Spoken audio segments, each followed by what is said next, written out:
Everyone, আমার নতুন একটা ছোট্ট ভিডিওতে সবাইকে অনেকখানি ওয়েলকাম আর অনেক ভালোবাসা জানিয়ে আবার একটা নতুন ভিডিও শুরু করলাম। তো আজ আমার মেয়ে মানে আমার জায়ের মেয়ের তেলপান। তো তেলপান অনেকের মধ্যে আছে, অনেকের মধ্যে আবার ষষ্ঠী পুজো আছে। তো কালিও হসপিটাল থেকে বিকালে ছাড়া পেয়েছে, আর আগের থেকে কিছুই কাচাকুচি হয়নি, হুট করেই ওকে ছেড়ে দিয়েছে। তো কালকে গিয়েছিল 21 দিন আর আজকে হলো 22 দিন। তো 21-এ তেলপান হয়, কিন্তু এবারে 22 দিনে তেলপান করছি। কারণ হলো একটাই, যে ওর মা ভীষণ অসুস্থ, তার জন্য আর কি বাড়িতে ছিল না, আর বাচ্চাটা তো এখন আমাদের কাছেই ছিল। তো তার জন্য আর মানে তেলপান করা হয়নি। যেদিন আমাদের মধ্যে তেলপান হয় সেই দিন বিছানার সমস্ত জিনিস কাচাকুচি মানে পরিষ্কার করা হয়। আর আমার যদিও আলাদা ঘর কাচা লাগতো না, বাট বাচ্চাটা ওদের যেহেতু টিনের ঘর, গরম পড়ার পরই মানে দিনের বেলা অনেকটা গরম হয়ে যায়, তো ওরা আমার ওই পাশের রুমটাতে থাকে, আমরা যে ঘরে ছিলাম সেই ঘরেও থাকে। ওর জন্য আর কি ঘরের সমস্ত জিনিস কাচতে হবে। আর আজকে কাচাকাচি করে ঘর পরিষ্কার করে অনেকটা বেলা হয়ে গেছিলো। আর এই যে দেখছো এরকম সেবে আমার মেয়েকে কিছু করে দিয়েছিলাম, আর কিছুটা বেঁচে গেছিলো, বেশিই কাটা হয়ে গেছিলো। তো প্রচণ্ড খিদে পেয়েছিল, ভাবলাম এই চটজলদি খাবার এর থেকে বেটার আর এর থেকে হেলদি কিছু হবে না।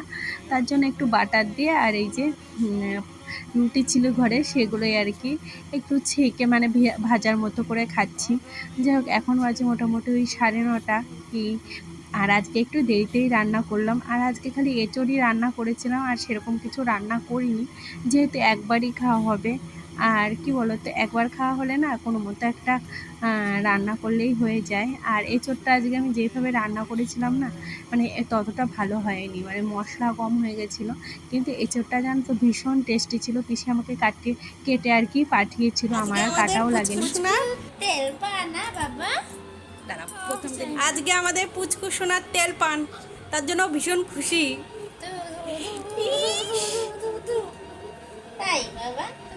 আজকে অনেক জামা পাবে, ওর জন্য বেশি খুশি, তাই না? তাই নতুন নতুন জামা হবে, তাই তো দেখছো তোমার। আর আমার ঘর বাড়ির অবস্থা দেখো, সব কেচে দিয়েছি, এইখানে ওইখানে সব ছড়ানো। যাই হোক, সকালের দিকে গোবর আনা হয়নি, তাই একটু উঠোনটা লেপতে দেরি হয়ে গেছে। সকালে যদি হাত লাগাতো তাহলে আমি হয়তো একটু করে দিতাম, আর প্রচণ্ড রোদ, তখন আমি অন্য কাজে ব্যস্ত ছিলাম, ঘরের কাজে আর কি। আর এই যে ছাদে প্রায় শুকিয়ে গেছে সব কিছু, ওই ঘরে পাতা হয়ে গেছে, ওই ঘরে যেহেতু বাচ্চাটা রয়েছে। আর এই যে এই ঘরটা আমি একটু পাতে দিচ্ছি, আর এই স্ট্যান্ডটা আনতে ভুলে গেছিলাম। আমার বরকে বলেছে কি একটু ফোনটা ধরে দাও, দেখো কেমন করে ধরে দিয়েছে। আর আমার জায়ের মেয়ে জানোই তো তোমরা, যারা আমার যদি ভিডিও দেখো না, বেশি লোকে যারাই দেখো, তো আমার জায়ের মেয়ে প্রচণ্ড অসুস্থ ছিল। তো আজকে কালকে ছাড়া পেয়েছে। আর এই দেখো বাচ্চাটা আজকে সবে চান করলো, যে বিকালবেলা তেলপান। আর কি বলতো, ছেলে মেয়ে কিন্তু দুজনেরই হয়, কিন্তু কষ্টটা একমাত্র মেয়েদেরাই বোঝে। এতদিন ও অসুস্থ হয়ে এই যে ছেলেকে ছেড়ে হসপিটালে ছিল, কতটা কষ্ট বলতো, যার হয় সেই জানে। ছেলে মানুষ তো খালি বলেই খালাস, কিন্তু একটা মায়ের যে কত কষ্ট হয় মা হওয়ার পর, সেটা ভালোভাবে বুঝতে পেরেছি। যাই হোক, এক একজনের মধ্যে এক একজনের নিয়ম। যেহেতু তেলপানের দিন নতুন বস্ত্র পরতে হয়, কিন্তু ওর পেটের পরিস্থিতি ততটা ভালো ছিল না, মানে সেলাইটা এখনও কাঁচা, ওর জন্য যে শাড়িটা বেঁচিয়ে নিল, আর বেবিটাকে কিন্তু নতুন জামায় পরানো হয়েছিল।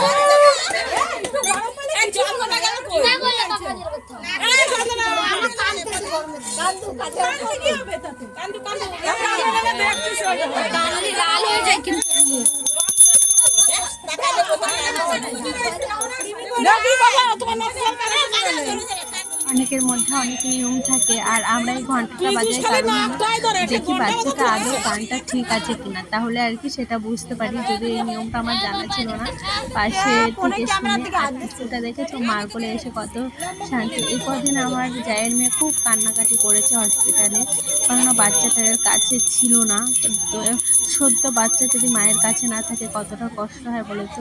বাবার তো কোনো সেরকম একটা মানে বলছি না যে বাবা খারাপ, কিন্তু মার কষ্ট খালি মায়ের বোঝে, সেটা অন্য কেউ বোঝে না। এদিকে দেখো আমাদের তেল পানে সবাইকে মিষ্টি দেয়, পান দেয়, আর হলো সিঁদুর আর তেল দেয়। তো আমি তেলটা দিচ্ছিলাম, একজনকে ভিডিও করতে দিয়েছি, বললাম মিষ্টি দিচ্ছে সেগুলোও দেখা, পান দিচ্ছে সেগুলোও দেখা, কিন্তু ও খালি আমাকেই তুলে গেছে, কি আর করবো। যাই হোক, দেখেছো বাড়িতে কত লোক এসছে। তো এরপরে আমি একটা জায়গায় যাওয়ার ভিডিওটা এখানেই শেষ করলাম। ভিডিওটা ভালো লাগলে প্লিজ একটা লাইক কমেন্ট করে পাঁচটা কাজ মতো